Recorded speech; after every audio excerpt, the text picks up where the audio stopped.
round and, you know, sitting nicely. And then we could put the onions on the top. And then we go in with the sweet potato. We put the sweet potato round. It should fill the bottom of the dish. It just depends whether you've got a single tagine or a family tagine. If you've got a family tagine, you know, you could put accompaniments like couscous with it, and, you know, so the whole family can eat with you. I say arrange it all around so it's all nice. Fill up any gaps.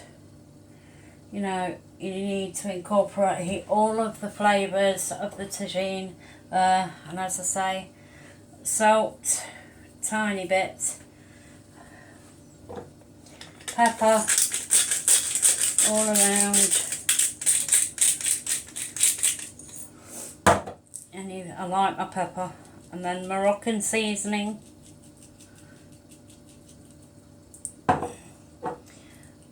Cumin. And this is what it looks like just now. Sorry about the sun. Right, so then we can just finish off with a layer of carrots. And we could probably cut up another tomato to put just on the top. So we'll put the carrots all the way around. It's up to you how you do your carrots. You could do julienne carrots, or you could just do normal slices. As I say, put it all around in a circle, all covering the top bits. And then we can move on to finishing off the tagine and getting it in the oven to cook.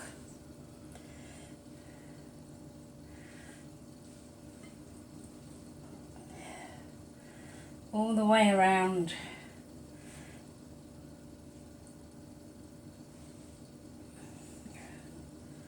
I mean, some people, you can just chop up your vegetables, obviously park up them, put your marinade on in a bowl, mix it all together and just throw it in. But I like to do it this way because it looks beautiful after it comes out. So yeah.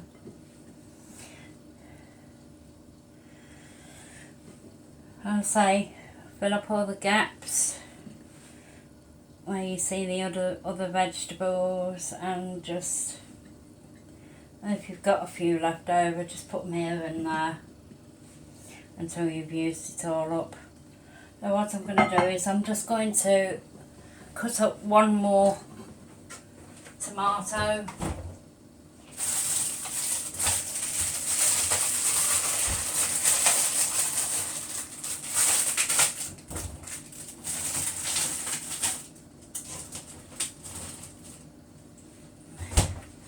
One more tomato, and I'm actually going to put some chestnut mushrooms in as well, so I like them, they're quite nice. We'll put 3 in.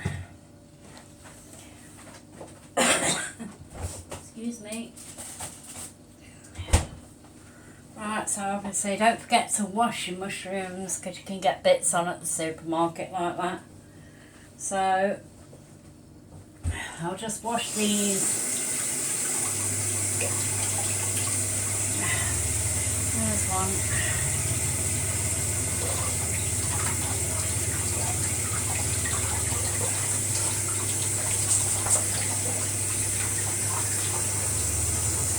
There's 2.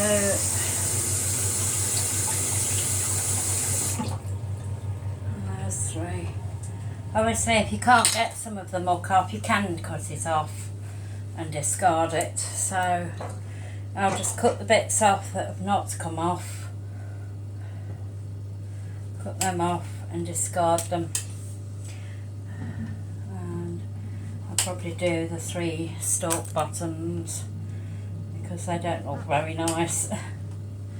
Right, so, and then you don't need to bother peeling them. You just cut them into slices.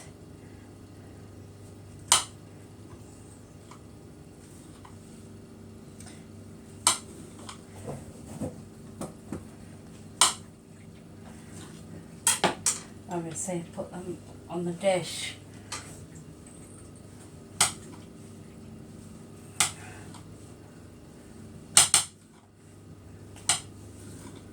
Obviously some of them break up sometimes, it doesn't matter, it's all adds to flavour and don't matter about the vegetables breaking. So don't panic. Right, so that's that done. I'm just going to clear this bit down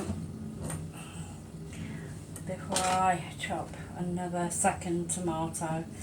Depends how much you want in the actual tagine itself. It's up to you and what tomatoes you like to put in. Me and a beef tomato, a big slicer, can actually cover the whole lot, and you need only 4 pieces, so you know, and then you can do the next layer with the rest of the tomato.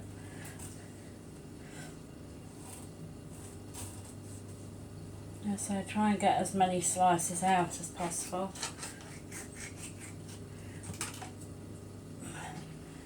Alright, so I'm going to go in with this again, and what I'll do is I'll put the tomatoes in the middle. Actually, I'll take them off a minute. I can put some seasoning on. This is a layered one, so you know the seasoning goes throughout, and if you do the seasoning throughout, then you don't miss any of it, and then every single thing in the dish has got flavour, and all you need is a bit of bread to mop it up with. So then on the top with my, I'll just leave a little hole there because I want to put a tiny bit more garlic in. Put a bit of garlic in there. That's that done. You don't need a lot of garlic in it. And then just close that hole on the top. And then we can just probably arrange it around. And then there's a few more onions there, so I'll just put them around the edges.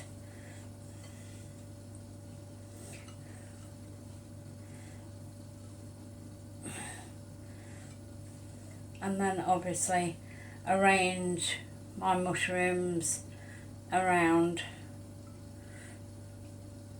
just to cover the last bits up. You don't really put mushrooms in tagines. Well, I've never really seen them, so you know, I'll just sort of try it and see how it is. It's all trial and error. I mean, you see what works and what don't, that's what I say. And the rest you can just fit around, you know, the bits that you've missed. So, and I say a bit more salt, it's just a tiny bit of salt. So obviously you don't want too much salt. It is a low salt anyway. And then just pepper on the top. And that's how it looks now. Beautiful. So, what we need now is some oil, so to stop it from sticking at the bottom. You can have a burnt bit at the bottom if you're using like a clay tagine. Me and my husband, we always fight over that because it's the bit with the best flavour. So I'll just put some oil in.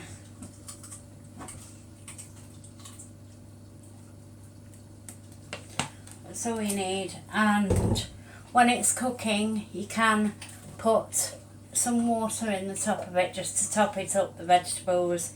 Don't stir it. Let the tagine do its job and let it cook properly, and once it comes out then you'll have a beautiful dish made with love. And as I say, I can put this, you can put a spoon in just underneath the vegetables just to cut that corner off so the tagine has got somewhere for the air to escape underwater. So you can put, if you don't use that, you can put some water in the top of that to keep it cool and, you know, stop it from cracking in the oven.